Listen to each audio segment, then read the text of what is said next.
শিক্ষক নিয়োগ দুর্নীতিতে জেরবার রাজ্য। চাকরির নামে একাধিক দুর্নীতি হয়েছে এই বাংলায়।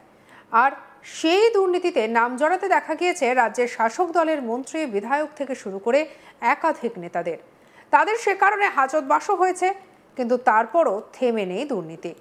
আর এবার স্বাস্থ্য ভবনে গ্রুপ সিতে চাকরি দেওয়ার নাম করে লক্ষাধিক টাকার প্রতারণা। আর এই অভিযোগের ভিত্তিতে অভিযুক্তকে ছক কষে ধরল পুলিশ। অভিযুক্তের নাম রাজেশ সরকার ওরফে রাজীব, হুগলির বাসিন্দা তিনি। পুলিশ সূত্রে খবর, চলতি বছরের এপ্রিল মাসে ইলেকট্রনিক্স কমপ্লেক্স থানায় একটি অভিযোগ দায়ের করা হয়। সূত্রের খবর, এই রাজেশ সরকার নিজেকে স্বাস্থ্য ভবনের কর্মী বলে পরিচয় দেন। এরপর এক যুবককে স্বাস্থ্য ভবন গ্রুপ সিতে চাকরি পাইয়ে দেওয়ার প্রলোভন দেখিয়ে তার কাছ থেকে কয়েক লক্ষ টাকা হাতিয়ে নেন। আর এরই পাশাপাশি এই যুবককে একটি অ্যাপয়েন্টমেন্ট লেটার দেওয়া হয়। অ্যাপয়েন্টমেন্ট লেটার নিয়ে স্বাস্থ্য ভবনে গেলে জানতে পারে যে অ্যাপয়েন্টমেন্ট লেটারটি ফেক। প্রতারিত হয়েছে বুঝতে পেরে ওই যুবক ইলেকট্রনিক্স কমপ্লেক্স থানায় অভিযোগ দায়ের করে। আর সেই অভিযোগের ভিত্তিতে তদন্তে নামে পুলিশ। এরপরেই ওই রাজেশ সরকার ওরফে রাজীবকে হাতে নাতে পাকড়াও করে পুলিশ। শুক্রবার অভিযুক্তকে বিধাননগর মহকুমা আদালতে তোলা হয়। আর এই ঘটনার সঙ্গে কে বা কারা জড়িত, এই দুর্নীতির জাল কতদূর পর্যন্ত গড়িয়েছে তা জানতে ধৃতকে নিজেদের হেফাজতে নিয়ে জিজ্ঞাসাবাদ শুরু করেছে পুলিশ। এই নিয়ে আমাদের কলিগ অরিন্দমের রিপোর্ট দেখাবো।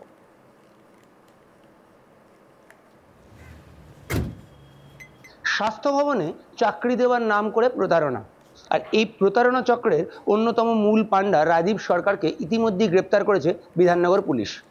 চলতি বছর এপ্রিল মাসে বিধাননগরের ইলেকট্রনিক কমপ্লেক্স থানায় এক ব্যক্তি অভিযোগ করে যে তাকে একজন স্বাস্থ্য ভবনে চাকরি দেওয়ার নাম করে তার কাছ থেকে লক্ষাধিক টাকা নিয়েছে। অর্থাৎ সেই ব্যক্তি তাকে স্বাস্থ্য ভবনে চাকরি পাইয়ে দেবে এরকম প্রতিশ্রুতি দিয়েছিল, এবং সেই প্রতিশ্রুতি দেওয়ার পরে তাকে বলা হয়েছিল যে চাকরি পেতে গেলে তাকে বেশ কিছু টাকা দিতে হবে, এবং সে টাকার পরিমাণ লক্ষাধিক, এবং সেই মতো সেই ব্যক্তি সেই লক্ষাধিক টাকা অভিযুক্তকে দিয়েছিল বলেও সে তার লিখিত যে কমপ্লেন সেখানে জানায়। পাশাপাশি সেই ব্যক্তি এমনটিও জানায় যে তাকে কিন্তু এই অভিযুক্ত সে একটি অ্যাপয়েন্টমেন্ট লেটারও দিয়েছিল। অর্থাৎ স্বাস্থ্য ভবনে চাকরির অ্যাপয়েন্টমেন্ট লেটার তাকে দেওয়া হয়েছিল যে সে কিন্তু চাকরি পেয়ে গেছে। অর্থাৎ সে যে টাকা দিয়েছে সেই টাকার বিনিময়ে সে চাকরি পেয়েছে বলে তাকে একটি অ্যাপয়েন্টমেন্ট লেটারও কিন্তু দেওয়া হয়। সেই অ্যাপয়েন্টমেন্ট লেটার নিয়ে যেই ব্যক্তি যে প্রতারিত হয়েছে সে কিন্তু পৌঁছে যায় স্বাস্থ্য ভবনে, এবং সেই অ্যাপয়েন্টমেন্ট লেটার দেখে সে সেখানে চাকরি করতে চায়। সেই অ্যাপয়েন্টমেন্ট লেটার দেখার পরেই স্বাস্থ্য ভবনের যারা কর্মী তারা কিন্তু বিষয়টা বুঝতে পারে, এবং তারা বুঝতে পারে যে অ্যাপয়েন্টমেন্ট লেটারটা কিন্তু পুরোটাই ফেক, কারণ এরকম কোনো অ্যাপয়েন্টমেন্ট স্বাস্থ্য ভবন থেকে ইস্যু করা হয়নি। এরপর তারা সেই ব্যক্তিকে পুরো বিষয়টা জানায় যে এই যে অ্যাপয়েন্টমেন্ট লেটার সেই পুরো লেটারটা কিন্তু ফেক, কারণ এরকম কোনো চাকরি স্বাস্থ্য ভবন থেকে দেওয়া হয়নি, বা এই যে অ্যাপয়েন্টমেন্ট লেটার সেই অ্যাপয়েন্টমেন্ট লেটারের সঙ্গে স্বাস্থ্য ভবনের কোনো যোগাযোগ নেই। এরপরে সেই ব্যক্তি বুঝতে পারে, এবং বুঝতে পারার পরে বিধাননগর ইলেকট্রনিক কমপ্লেক্স থানায় পৌঁছে যায়, এবং সেখানে একটি লিখিত অভিযোগ দায়ের করে যে ব্যক্তি, অর্থাৎ এই যে রাজীব সরকার, তার বিরুদ্ধে যে তাকে এই ব্যক্তি স্বাস্থ্য ভবনে চাকরি দেওয়ার নাম করে প্রতারণা করেছে, লক্ষাধিক টাকা তার কাছ থেকে নিয়েছে, এবং তারপরে তাকে একটি ফেক এই অ্যাপয়েন্টমেন্ট লেটার তার হাতে তুলে দিয়েছিল, যেটা নিয়ে সে যখন স্বাস্থ্য ভবনে যায় তখন সে বুঝতে পারে যে সে প্রতারিত হয়েছে। এরপরই তদন্ত শুরু করে বিধাননগর পুলিশ, এবং তদন্ত শুরু করে এই রাজীব সরকার যার বিরুদ্ধে অভিযোগ তাকে কিন্তু ইতিমধ্যেই গ্রেপ্তার করেছে। গ্রেপ্তার করে তাকে নিজেদের হেফাজতে নিয়েছে বিধাননগর পুলিশ। নিয়ে মূলত যেটা আমরা পুলিশ সূত্রে জানতে পাচ্ছি যে এই যে চক্র, অর্থাৎ ফেক সার্ভিস প্রোভাইডিং যে একটি র্যাকেট, সেই র্যাকেটের এই রাজীব সরকার অন্যতম একজন ব্যক্তি, এরকমটা কিন্তু আমরা পুলিশ সূত্রে জানতে পাচ্ছি। মূলত আরও যেটা আমরা পুলিশ সূত্রে জানতে পাচ্ছি যে এই ব্যক্তিকে জিজ্ঞাসাবাদ করে কিন্তু পুলিশ জানতে চাইছে যে এই চক্র তার জাল কোথায় কোথায় বিস্তৃত রয়েছে, কিভাবে তারা এই যে অ্যাপয়েন্টমেন্ট লেটার, অর্থাৎ ফেক অ্যাপয়েন্টমেন্ট লেটার, সেই অ্যাপয়েন্টমেন্ট লেটার তৈরি করছে, যেটা প্রায় অরিজিনাল যে অ্যাপয়েন্টমেন্ট লেটার দেওয়া হয় অনেকটা সেই রকমই, যাতে সাধারণ মানুষ প্রাথমিকভাবে সেই লেটার দেখে কোনো রকমভাবে পার্থক্য বুঝতে না পারে। কিভাবে তারা সেই লেটার তৈরি করছে, কারা কারা তাদের এই সঙ্গে যুক্ত রয়েছে, কোথায় কোথায় তাদের এই জাল বিস্তৃত রয়েছে, বা কাকে কাকে তারা টার্গেট করছে, এবং কত টাকা তারা এইভাবে প্রতারিত করেছে, এরকম একাধিক প্রশ্ন।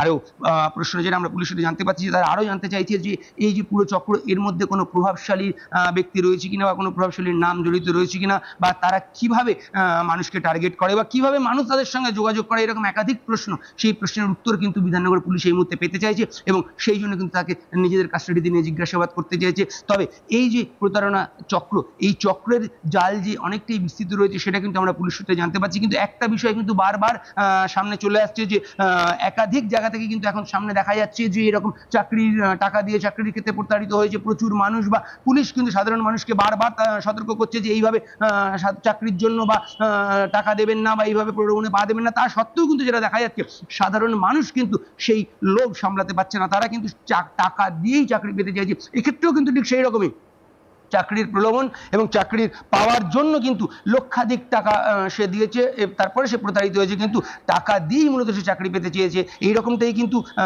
যে ব্যক্তি তার যে কমপ্লেন সেখান থেকে জানা যাচ্ছে, যদিও যাকে সে টাকা দিয়েছিল সে তাকে প্রতারিত করেছে এবং একটি প্রতারিত হওয়ার পর পুলিশের দ্বারস্থ হয় এবং পুলিশ ইতিমধ্যেই সেই প্রতারণা চক্র, সেই চক্রটিকে সন্ধান পেয়েছে এবং রাজীব সরকার যে এই চক্রের অন্যতম মূল পান্ডা তাকে ইতিমধ্যে গ্রেপ্তার করেছে এবং তাকে জিজ্ঞাসাবাদ করেই কিন্তু বাকি যে চক্রের সঙ্গে যারা যুক্ত রয়েছে তাদের হদিশ পেতে চাইছে এবং মূলত এই চক্রের জাল কোথায় কোথায় বিস্তৃত বা কত টাকা তারা সাধারণ মানুষ কিভাবে চিট করেছে এবং কিভাবে তারা সাধারণ মানুষকে টার্গেট করছে, এরকম একাধিক প্রশ্ন, সেই সমস্ত প্রশ্নের উত্তর পেতে চাইছে এবং উত্তর পাওয়ার জন্য এই যে ব্যক্তি যাকে ইতিমধ্যে গ্রেপ্তার করেছে তাকে নিজেদের কাস্টাডিতে নিয়ে জিজ্ঞাসাবাদ করছে বিধাননগর পুলিশ।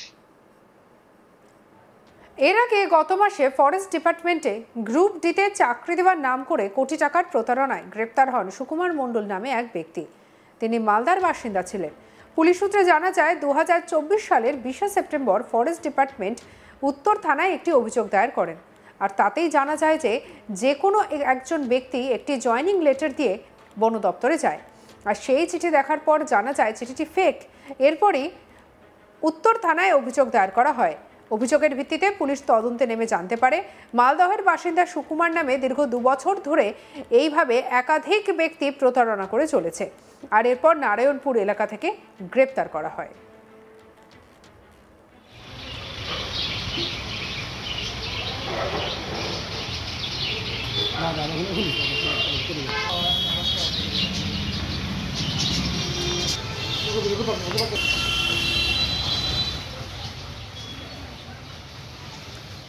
শিক্ষক নিয়োগ দুর্নীতিতে জেরবার রাজ্য, চাকরির নামে একাধিক দুর্নীতি হয়েছে বাংলায়, আর তাতেই নাম জড়িয়েছে রাজ্যের শাসক দলের মন্ত্রী, বিধায়ক থেকে শুরু করে একাধিক নেতাদের। তাদের সে কারণে হাজতবাসও হয়েছে, কিন্তু তারপরও থেমে নেই দুর্নীতি। আর এবার স্বাস্থ্য ভবনে গ্রুপ সিতে চাকরি দেওয়ার নাম করে লক্ষাধিক টাকার প্রতারণা, আর এই অভিযোগের ভিত্তিতে অভিযুক্তকে ছক কষে ধরল পুলিশ। অভিযুক্তের নাম রাজেশ সরকার ওরফে রাজীব, বাড়ি হুগলিতে। পুলিশ সূত্রের খবর, চলতি বছরের এপ্রিল মাসে ইলেকট্রনিক্স কমপ্লেক্স থানায় একটি অভিযোগ দায়ের করা হয়। সূত্রের খবর, এই রাজেশ সরকার নিজেকে স্বাস্থ্য ভবনের কর্মী বলে পরিচয় দেন, আর এরপর এক যুবককে স্বাস্থ্য ভবনের গ্রুপ সিতে চাকরি পাইয়ে দেওয়ার প্রলোভন দেখিয়ে তার কাছ থেকে কয়েক লক্ষ টাকা হাতিয়ে নেন।